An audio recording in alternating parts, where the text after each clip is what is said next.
अस्सलाम वालेकुम अज़ीज़ तलबा तालबात, हमने नज़म पढ़नी है आदमी। इसके 6 अशार हो गए थे। आगे हमने आज पढ़ना है 7 वाला शेर। आदमी के शायर है सैयद ज़मीर जाफ़री। इनका असल नाम है ज़मीर हुसैन शाह था। नज़म और गज़ल पर यकसा कुदरत रखते हैं। मज़ाहिया नज़में वज़ा शोहरत हैं इनकी, और इसके अलावा मज़ा में नुमायाश गुफ्तगी पाई जाती है। तंज़ की बहुत कम तलख़ी मिलती है इनके यहाँ। माशरती खामियों पर गहरी नज़र रखते हैं। समाजी मसाइल का इदराक और ज़िक्र फ़रबी और खुश खुराकी थे। फ़रबी का मतलब है सेहतमंद और खुश खुराकी होना, यानी कि बहुत ज़्यादा खाते थे। अकबर आलाबादी के बाद मज़ा का अजीम नाम सैयद ज़मीर जाफ़री हैं। इसके बाद नज़म का तारुफ देखिए कि तब्दीली इक़्तिदार के हवाले से माजी और हाल का तकाबली जायज़ा, जदीद माशरती इक़्तिदार पर तंज़, मादियत परस्त माशरे की खराबियाँ, इंसान की अखलाकी पस्ती का बयान। माखज़ क्या है, यानी कि ये नज़म किससे ली गई है? सैयद ज़मीर जाफ़री की ये नज़म पहले कहाँ पर शाया हुई थी? निशात तमन्ना में शाया हुई, और उसके बाद कलाम में माफ़िज़ ज़मीर में शाया हुई। अब देखिए 7वां शेर देखें। दिल रहने सोमा दस्तार रहने मैकदा, था ज़मीर जाफ़री भी एक मज़ेदार आदमी। रहन किसे कहा जाता है? गिरवी रखना, किसी चीज़ को गिरवी रखना, रहन रख देना, ठीक है, उसे कहा जाता है। सोमा किसे कहा जाता है? गिरजा घर को कहा जाता है। दस्तार इज़्ज़त को कहते हैं। मैकदा किसे कहा जाता है? शराब खाने को कहा जाता है। अब इसमें शायर, इसका मफ़हूम देखिए, शायर क्या कह रहे हैं कि ज़मीर जाफ़री भी किस कदर दिलचस्प और मुतज़ाद शख्सियत के हामिल थे कि उनका दिल मगरबी तहज़ीब का शुदाई था, और वो अपनी इज़्ज़त शराब जैसी खराफात की नज़र कर चुके थे। ठीक है, अब इसमें शायर क्या कहना चाहते हैं, यानी कि वो जो थे सैयद ज़मीर जाफ़री जो शायर हैं, वो क्या हैं कि मगरबी तहज़ीब के शुदाई हैं। मगरबी तहज़ीब से उन्हें बहुत ज़्यादा लगाव है, और वो अपनी जो इज़्ज़त है, अज़मत है, शराफ़त है, वो सारी की सारी किस में गुजार चुके हैं? किसकी नज़र कर चुके हैं? शराब की नज़र कर चुके हैं। शेर में शायर ने अपने ही नाम के पर्दे में असर हाजिर के इंसानों के दोगलेपन और मुनाफिकाना रवैये पर तंज़ की है। आज का इंसान भी किस कदर अजीब है कि जो बड़े ज़ौक़ व शौक़ से इबादत के लिए इबादत गाहों में जाता है, मगर वो मेकदे में अपनी पगड़ी को गिरवी रखकर शराब नोशी को भी मायूब नहीं समझता। यानी कि जो लोग इबादत करते हैं, इबादत खानों में जाते हैं सिर्फ़ और सिर्फ लोगों को दिखाने के लिए, दिखावा करने के लिए कि हम बहुत ज़्यादा मुत्तकी और परहेज़गार हैं, असल में वही लोग क्या होते हैं? मुनाफिक होते हैं, जो कि शाम में तो उनके घरों में या उनकी जो शामें होती हैं वो में खाने पर गुजरती हैं, शराब खानों पे गुजरती है, और वो सुबह को बहुत ज़्यादा पाकीज़ा और साफ़ सुथरे बने होते हैं। तो उनके बारे में शायर ने इसमें अपने आप को मिक्स करके या अपने आप को गिरवी रख के वो उन लोगों का पर्दाचाक करना चाह रहे हैं दौरे हाजिर के। दरअसल मौजूदा दौर के आदमी के ज़ाहिर और बातन में तज़ाद है। ठीक है, यानी कि उसका ज़ाहिर और बातन क्या है? तज़ाद है, यानी कि जो वो दिखाता कुछ और है और खाता कुछ और है। यानी कि वो क्या करता है कि दुनिया के साथ जो उसके साथ वो जो इंसान होता है वो मुखलिस नहीं होता किसी के साथ। वो क्या करता है कि उसकी जो इबादत का तरीका होता है वो सिर्फ़ और सिर्फ दिखावा होता है। वो सिर्फ़ और सिर्फ लोगों को दिखाने के लिए इबादत करता है। अदरवाइज़ जो उसका दिल होता है वो सारे के सारा उसका शराब जैसे खराफात से मुज़य्यन होता है। यही वो तज़ाद और मुनाफ़क़त है कि जिसने माशरे को नेस्त नाबूद कर रखा है और ज़िंदगी का सारा हुस्न ख़त्म होकर रह गया। आगे क्या बताया गया है? आप सल्लल्लाहु अलैहि वसल्लम ने फरमाया था कि मुनाफिक की 3 अलामतें हैं कि जब बात करता है तो झूठ बोलता है। यानी कि मुनाफिक जो शख्स होता है जब बात करता है तो वो झूठ बोलता है, जब वादा करता है तो वफ़ा नहीं करता, यानी कि वादा खिलाफ़ी करता है, उस वादे को पूरा नहीं करता। जब इसके पास अमानत रखी जाती है तो वो उसमें ख़यानत करता है। यानी कि अगर ये 3 चीज़ें किसी शख्स में पाई जाएँ तो वो क्या होता है? वो मुनाफिक शख्स होता है, और मुनाफिक शख्स के लिए अल्लाह ताला ने क्या कहा है कि वो आग का ईंधन होता है। ठीक है, अगर सरकार दो आलम सल्लल्लाहु अलैहि वसल्लम की हदीस पर गौर किया जाए तो पता चलता है कि मुनाफिक की 4 निशानियां हमारे माशरे में पाई जाती हैं। आज लोग दुनिया को दिखाने के लिए इबादत खानों के चक्कर भी लगाते हुए नज़र आते हैं, जबकि परहेजगारी से कोसों दूर रहते हैं।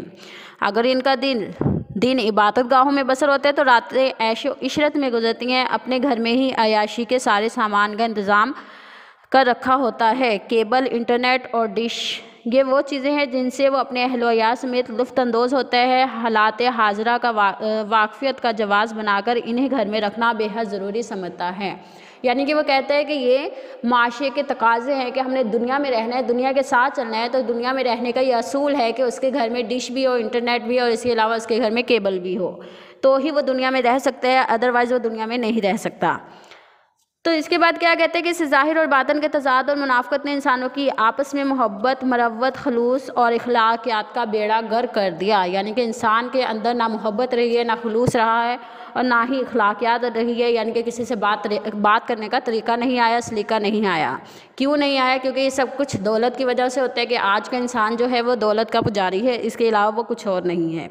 लोग एक दूसरे से मुंतफिर हो गए हैं, आपस की मोहब्बत और एतमाद की फ़िज़ा नापैद हो गई है। यही वो नासूर है जिसने हमारे माशरे की बुनियादों को खोखला करके रख दिया, जिसकी वजह से आज माशरा तबाही और बर्बादी के दहाने पर आ गया और हर इंसान दाखिली तौर पर परेशान और सरगर्दा है और माशरा सुकून की दौलत से महरूम हो गया है।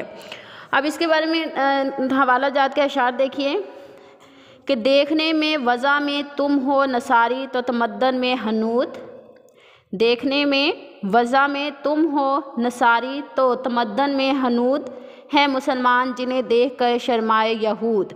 यानी कि तुम जो देखने में वज़ा क्या होती है? बनावट होती है, ठीक है। देखने में तुम क्या हो? नसारी हो, लेकिन तुम क्या हो? अंदर से क्या हो? तुम पूरे के पूरे हिंदू हो। और इसके बाद क्या कहते हैं कि मुसलमान भी तुम्हें देख देख के शर्माता है, या तुम मुसलमान हो या यहूद हो, क्या हो। तो उसके बाद क्या कह रहे हैं कि शेर में, यूँ तो सैयद भी हो, मिर्ज़ा भी हो, अफ़गान भी हो, यूँ तो सैयद भी हो, मिर्ज़ा भी हो, अफ़गान भी हो, तुम सभी कुछ हो, बताओ तो मुसलमान भी हो। यानी कि तुम सब कुछ हो, लेकिन तुम्हें ये नहीं पता कि तुम मुसलमान हो या नहीं हो। 8वां शेर देखिए, पहले कश्ती डूब जाती थी नज़र के सामने, अब गिरेगा बहरे ओकेयानूस के पार आदमी। बहरे ओकेयानूस के पार आदमी यानी कि दुनिया का दूसरा बड़ा समंदर, उसके पार आदमी गिरेगा। पार आदमी यानी कि दूसरी तरफ गिरना। पहले तो कश्ती नज़र के सामने डूब जाती थी, अब आदमी क्या करेगा कि बहरे ओकेयानूस के इस पार गिर जाएगा। अगर हम ये करें, इसका मफ़हूम देखिए, पहले का इंसान भी क्या करता है कि शबा के तो बावजूद दलदल में डूब जाता था, मगर निकलने का इम्कान बाकी रहता था। मगर आज का इंसान समंदर पार अमरीकी तहजीब के तलिस्म का शिकार है, जिससे निकलना बहुत मुश्किल है, ठीक है।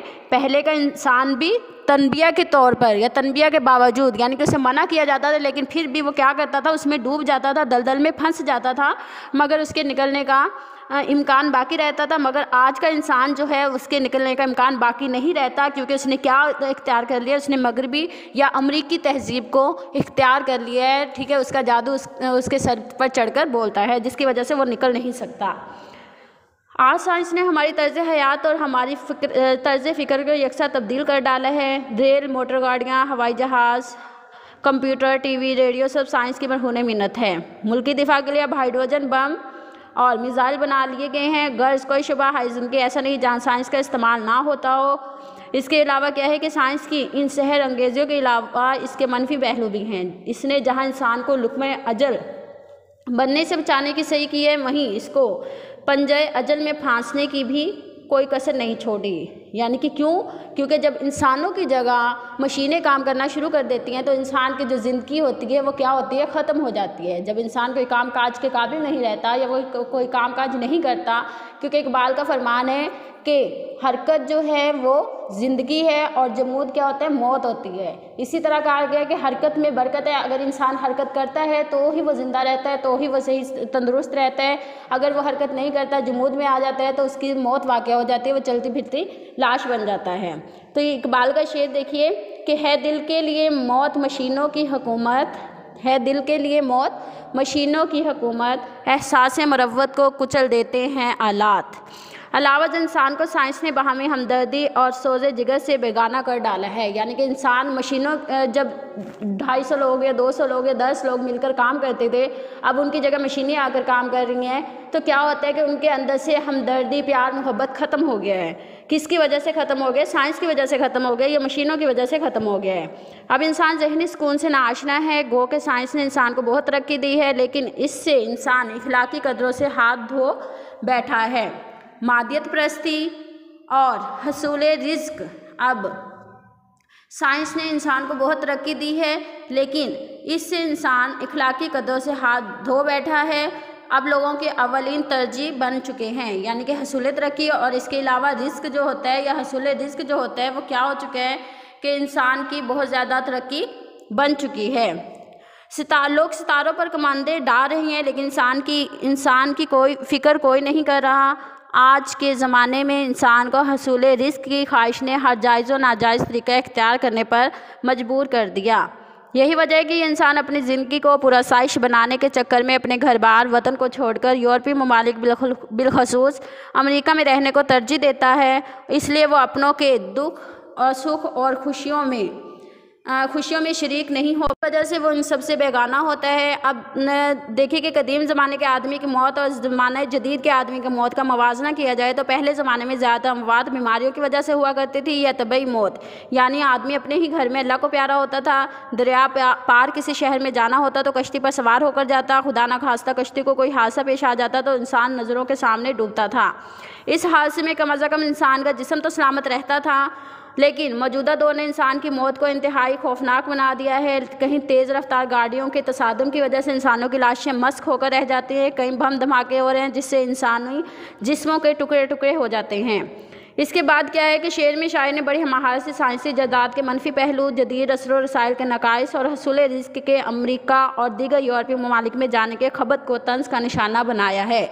खबत को यानी कि शौक़ को तंज का निशाना बनाया है। इसके लिए अशार देख लें, हवाला जात के अशार। पुरानी रोशनी और नई में फ़र्क इतना है, पुरानी रोशनी और नई में फ़र्क इतना है, उसे कश्ती नहीं मिलती, इसे साहिल नहीं मिलता। नज़र को खैरा करती है चमक तहज़ीब हाजिर की, नज़र को खैरा करती है चमक तहज़ीब हाजिर की, ये सनाई मगर झूठे नगों की रेज़ाकारी है। चलो बेटा, आज हमारी आदमी जो नज़म है वो मुकम्मल हो चुकी है और इसकी आप लोगों ने सब अशार की तशरीह याद करनी है। चलो, अल्लाह हाफिज़।